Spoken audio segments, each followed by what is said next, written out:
अस्सलाम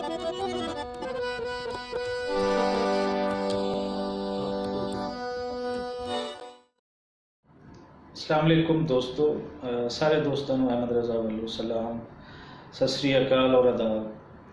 दोस्तों ਅਸੀਂ ਪੰਜਾਬੀ ਪ੍ਰਚਾਰ ਸਟੂਡੀਓ ਤੋਂ ਅੱਜ ਇੱਕ ਨਵਾਂ ਸਿਲਸਿਲਾ ਸ਼ੁਰੂ ਕਰਨ ਚੱਲੇ ਹਾਂ ਔਰ ਇਹ ਉਹ ਸਿਲਸਿਲਾ ਹੈ ਜਿਸ ਨਾਲ ਹੀ ਤੁਸੀਂ ਸਾਡੀ ਪੰਜਾਬ ਦੇ ਜਿਤਨੇ ਸੂਫੀ ਸ਼ਾਇਰ ਹਨ ਉਹਨਾਂ ਦੀ ਸ਼ਾਇਰੀ ਤੁਸੀਂ ਸਾਡੇ ਤੋਂ ਸੁਣੋਗੇ ਔਰ ਇਹ ਸ਼ਾਇਰੀ ਜਿਹੜੀ ਸੋਸ਼ਲ ਮੀਡੀਆ ਤੇ ਉਹਨਾਂ ਦੇ ਨਾਮ ਤੋਂ ਅੱਗੇ ਆ ਰਹੀ ਹੈ ਤਾਂ ਕਿ ਉਸ ਤੋਂ ਤੁਸੀਂ ਵੀ ਬਚ ਸਕੋ ਔਰ ਸਾਡੇ ਸੂਫੀਆਂ ਨੂੰ ਵੀ ਉਹਨਾਂ ਤੋਂ ਬਚਾਇਆ ਜਾ ਸਕੇ।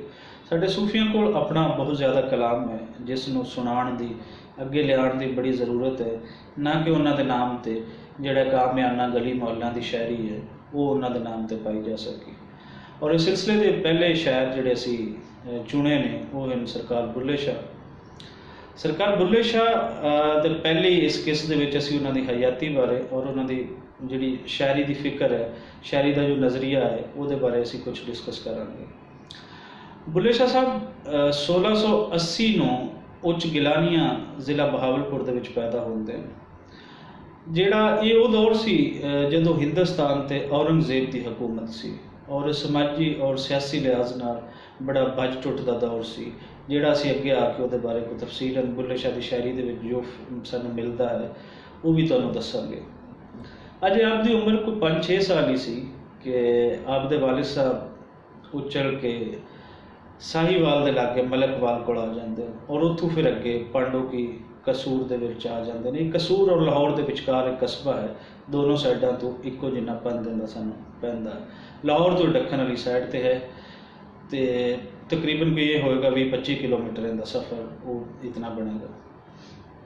ਇੱਥੇ ਹੀ ਆਪ ਦੇ ਵਾਲਿਦ ਸਾਹਿਬ ਸਖੀ ਮੁਹੰਮਦ ਦਰਵੇਸ਼ ਹੋਰਾਂ ਦਾ ਮਿਜ਼ਾਰ ਸ਼ਰੀਫ ਵਾਕਿਆ ਹੈ, ਜਿਹੜਾ ਹਰ ਅਕਤੂਬਰ ਦੇ ਮਹੀਨੇ ਇੱਕ ਭਰਵਾਂ ਮੇਲਾ ਲੱਗਦਾ ਹੈ ਔਰ ਇੱਥੋਂ ਹੀ ਆਪ ਸਰਕਾਰ ਬੁੱਲੇ ਸ਼ਾਹ ਆਪਣੇ ਮੁਰਸ਼ਿਦ ਸ਼ਾਹ ਅਨੈਤ ਕਾਦਰੀ ਹੋਰਾਂ ਕੋਲ ਆਉਂਦੇ ਸੀ ਜੋ ਉਸ ਵੇਲੇ ਲਾਹੌਰ ਸੀ ਔਰ ਜਿੱਥੇ ਅੱਜ ਸ਼ਾਹ ਅਨੈਤ ਕਾਦਰੀ ਹੋਰਾਂ ਦਾ ਦਰਬਾਰ ਹੈ ਇਹ ਉਹੀ ਜਗ੍ਹਾ ਹੈ ਜਿੱਥੇ ਸ਼ਾਹ ਅਨੈਤ ਕਾਦਰੀ ਹੋਰਾਂ ਦਾ ਡੇਰਾ ਹੁੰਦਾ ਸੀ। ਆਪ ਦੀ ਜ਼ਿੰਦਗੀ ਦੇ ਵਿੱਚ ਆਪ ਦੇ ਮੁਰਸ਼ਿਦ ਦਾ ਹੋਣਾ ਔਰ ਮੁਰਸ਼ਿਦ ਦਾ ਨਾਰਾਜ਼ ਹੋਣਾ ਇਹ ਬੜਾ ਇੰਪਾਰਟੈਂਸ ਹੈ ਕਿ ਲਾਮਤੀ ਲਿਹਾਜ਼ ਨਾਲ ਵੀ ਔਰ ਉਹਨਾਂ ਦੀ ਜ਼ਿੰਦਗੀ ਦੇ ਵਿੱਚ ਹਕੀਕੀ ਜ਼ਿੰਦਗੀ ਦੇ ਵਿੱਚ ਵੀ ਜੋ ਉਹਨਾਂ ਕੋਲ ਬਹੁਤ ਕੁਝ ਸਿਖਾਉਂਦਾ ਹੈ ਔਰ ਆਪ ਬਹੁਤ ਕੁਝ ਸਿੱਖਦੇ ਨੇ। ਉਹ ਮੁਰਸ਼ਿਦ ਦੀ ਨਾਰਾਜ਼ਗੀ ਆਪ ਨੂੰ ਕਈ ਨਵੀਆਂ ਰਾਹਾਂ ਵੱਲ ਤੋੜ ਦਿੰਦੀ ਹੈ ਜਿਨ੍ਹਾਂ ਦਾ ਹਰ ਸਿਰਾ ਮੁਰਸ਼ਿਦ ਦੇ ਵਿਛੋੜੇ ਨਾਲ ਬੁਣਿਆ ਮਿਲਦਾ ਹੈ ਤੇ ਆਖਿਰ ਇੱਕ ਦਿਨ ਮੁਰਸ਼ਿਦ ਉਹਨਾਂ ਤੋਂ ਖੁਸ਼ ਹੋ ਕੇ ਨਾਰਾਜ਼ਗੀ ਖਤਮ ਕਰ ਦਿੰਦੇ ਨੇ। ਇਸ ਤੋਂ ਬਾਅਦ ਆਪ ਪੱਕੇ ਕਸੂਰ ਚਲੇ ਜਾਂਦੇ ਨੇ।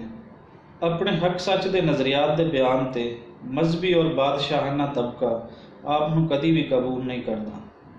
ਬੁੱਲੇ ਸ਼ਾਹ ਹੋਰਾਂ ਦੀਆਂ ਰਾਹਾਂ ਹੋਰ ਔਖੀਆਂ ਕਰਦੇ ਨੇ ਪਰ ਆਪ ਨੂੰ ਇਸ ਰਾਹ ਤੋਂ ਹਟਾ ਨਹੀਂ ਸਕਦੇ। ਆਪ ਹਰ ਜਾਂਦੇ ਨੇ ਜਦੋਂ ਆਪ ਰੱਬ ਨੂੰ ਪਿਆਰੇ ਹੁੰਦੇ ਨੇ ਤੇ ਇਹੀ ਮਜ਼ਹਬੀ ਤਬਕਾ ਆਪ ਦੇ ਆਪਣੇ ਸ਼ਹਿਰ ਵਿੱਚ ਦਫਨਾਉਣ ਤੋਂ ਵੀ ਇਨਕਾਰ ਕਰ ਦਿੰਦਾ ਹੈ। ਬਾਜ਼ ਰਵਾਇਤਾਂ ਮੁਜਬ ਬੁੱਲੇ ਸ਼ਾਹ ਸਰਕਾਰ ਨੂੰ ਕਤਲ ਕਰ ਦਿੱਤਾ ਜਾਂਦਾ ਹੈ, ਲੇਕਿਨ ਇਹਦੇ ਕੋਈ ਸਾਨੂੰ ਪੱਕਾ ਪੀੜਾ ਹਵਾਲਾ ਅਜੇ ਤੱਕ ਨਹੀਂ ਮਿਲਦਾ। ਆਪਣੇ ਸ਼ਹਿਰ ਤੋਂ ਦੂਰ ਆਪ ਨੂੰ ਦਬ ਦਿੱਤਾ ਜਾਂਦਾ ਹੈ ਪਰ ਇਹ ਬੁੱਲੇ ਸ਼ਾਹ ਦੀ ਸੱਚਾਈ ਦਾ ਸਬੂਤ ਹੀ ਸੀ ਕਿ ਪੁਰਾਣਾ ਕਸੂਰ ਛੱਡ ਕੇ ਲੋਕਾਂ ਨੇ ਆਪ ਦੇ ਦਰਬਾਰ ਦੇ ਆਲੇ ਦੁਆਲੇ ਹੀ ਆਪਣਾ ਕਸੂਰ ਵਸਾ ਲਿਆ, ਜਿੱਥੇ ਹਰ ਅਗਸਤ ਦੇ ਅਖੀਰ ਦੇ ਵਿੱਚ 3 ਦਿਨਾਂ ਦਾ ਭਰਵਾਂ ਮੇਲਾ ਆਪ ਦੇ ਨਾਂ ਤੇ ਲੱਗਦਾ ਹੈ ਔਰ ਇੱਥੇ ਪੰਜਾਬ ਤੋਂ ਹਟ ਕੇ ਪੂਰੇ ਪਾਕਿਸਤਾਨ ਦੇ ਵਿੱਚੋਂ ਰੋਸ਼ਨ ਖਿਆਲ ਤਬਕਾ ਉਹ ਆਪ ਦੇ ਮਿਜ਼ਾਰ ਸ਼ਰੀਫ ਤੇ ਆਉਂਦਾ ਹੈ ਔਰ ਆਪ ਦੀ ਫਿਕਰ ਨੂੰ ਅੱਗੇ ਵਧਾਉਣ ਵਿੱਚ ਅਹਿਮ ਕਿਰਦਾਰ ਅਦਾ ਕਰਦੇ ਹੋਏ ਹੈ। ਬੁੱਲੇ ਸ਼ਾਹ ਦੀ ਸ਼ਾਇਰੀ ਵੱਲ ਵੇਖੀਏ ਤੇ ਆਪ ਵਹਦਤੁਲ ਵਜੂਦ ਦੇ ਨਜ਼ਰੀਏ ਦੇ ਕਾਇਲ ਨਜ਼ਰ ਆਉਂਦੇ ਨੇ। ਜਿਵੇਂ ਆਪ ਫਰਮਾਉਂਦੇ ਨੇ, ਅਲਫ ਅੱਲਾ ਰੱਤਾ ਦਿਲ ਮੇਰਾ ਬੇ ਦੀ ਖਬਰ ਨਾ ਕਾਈ, ਬੇ ਪੜਿਆ ਕੁਝ ਸਮਝ ਨਾ ਆਵੇ ਲਜ਼ਤ ਅਲਫ ਦੀ ਆਈ, ਬੁੱਲਿਆ ਕੌਲ ਅਲਫ ਦੇ ਪੂਰੇ ਜਿਹੜੇ ਦਿਲ ਦੀ ਕਰਨ ਸਫਾਈ। ਬੁੱਲੇ ਸ਼ਾਹ ਦੇ ਵੇਲੇ ਬਾਦਸ਼ਾਹਾਂ ਤੇ ਬਹਿਰੂਆਰ ਵਾਲਿਆਂ ਨੇ ਜੋ ਇੱਥੇ ਲੁੱਟ ਮਾਰ ਕੀਤੀ ਉਹਦਾ ਜ਼ਿਕਰ ਵੀ ਆਪ ਦੀ ਸ਼ਾਇਰੀ ਵਿੱਚ ਸਾਨੂੰ ਮਿਲਦਾ ਹੈ। ਆਪ ਦੇ ਨੇੜੇ ਲੁਟੇਰਾ ਚਾਹੇ ਜਿਸ ਮਜ਼ਹਬ ਦਾ ਵੀ ਹੈ ਉਹ ਲੁਟੇਰਾ ਹੀ ਹੈ ਤੇ ਉਸ ਨੂੰ ਡਿਫੈਂਡ ਨਹੀਂ ਕੀਤਾ ਜਾ ਸਕਦਾ। ਆਪ ਦੇ ਦਿਲ ਵਿੱਚ ਲੁਕਾਈ ਤੇ ਧਰਤੀ ਨਾਲ ਪਿਆਰ ਇਸ ਸ਼ੇਰ ਤੋਂ ਨਜ਼ਰ ਆਉਂਦਾ ਹੈ ਕਿ ਦਰ ਖੁੱਲਾ ਹਸ਼ਰ ਅਜ਼ਾਬ ਦਾ ਬੁਰਾ ਹਾਲ ਹੋਇਆ ਪੰਜਾਬ ਦਾ। आप मजहबी तबके दीआं मुनाफकतां नूं भी खुले डुले अंदाज नाल पेश करते हैं, जो आम लोगों का मजहब के नां ते इस्तेहसाल करके हर चज की शै ते आप काबिज हो जाता है।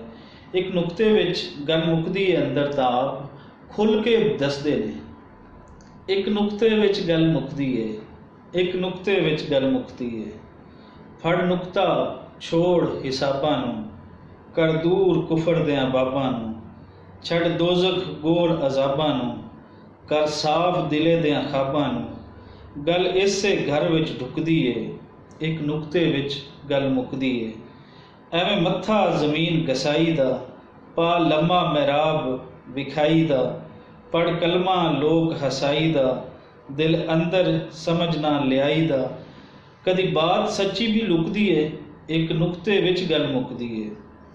कई हाजी बन बन आए जी, गल नीले जामे पाए जी, हज वेच टके लै खाए जी, भला एह गल किन्नू भाए जी। कदी सच्ची गल भी लुकदी है, एक नुकते विच गल मुकदी है। एक जंगल बहरी जांदे ने, एक दाना रोज़ लैके खांदे ने, बेसूद वजूद थकांदे ने, घर आवन हो के मांदे ने। एवें चिल्लियां विच जिंद सुकदी है, एक नुकते विच गल मुकदी है। फड़ मुर्शद अब्द खुदाई हो, विच मस्ती बेपरवाही हो, बेखैश बेनवाई हो, विच दिल दे खूब सफाई हो। बुला बात सच्ची कदों रुकदी है, एक नुकते विच गल मुकदी। फिर इस तो अगे आम सोसाइटी के अंदर जिहड़े दोहरे म्यार रखण वाले लोग हैं, उन्हां दी मुनाफकत के पर्दे भी चाक करते हैं। जिवें वेखीए कि इत्थे फरमाते हैं कि वारे जाइए इन्हां तों जिहड़े मारन गप शड़प, वारे जाइए इन्हां तों जिहड़े मारन गप शड़प, कौडी लंबी देण चा ते बुझा गाओ गप। आप बंदे नूं अमल दे नाल जुड़ा होया वेखना चाहते हैं। आम पीरां दी तरह बंदियां नूं विरद वज़ाइफ ते ला के सारे काम नहीं करवाते, बल्कि सगों आखदे ने कि उठ जाग गुराड़े मारनी, ये सौण तेरे दरकार नहीं। पंजाबी कौम वास्ते और खैर दे चावण वालियां वास्ते आप दी फिक्र हमेशा उंगल फड़ के इन्हां नूं राह विखांदी रहेगी। बराबरी का निज़ाम लियाण वास्ते इत्थों हदायत लभदी रहेगी। जिवें उन्हां दा ऐसी शेर वेखदे हां कि इट खड़के दुक्कड़ वजे, तत्ता होवे चुल्ला, आण फकीर ते खा खा जावन, राजी होवे बुल्ला।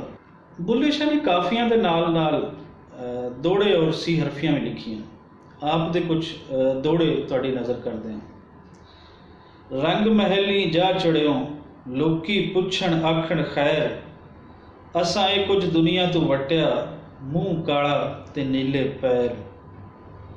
इट खड़के दुक्कड़ वजे, तत्ता होवे चुल्ला, आवन फकीर ते खाखा जावन, राजी होवे बुल्ला। जैसी सूरत ऐन दी तैसी सूरत गैन, एक नुकते दा फेर है बुल्ला फिरे जहान।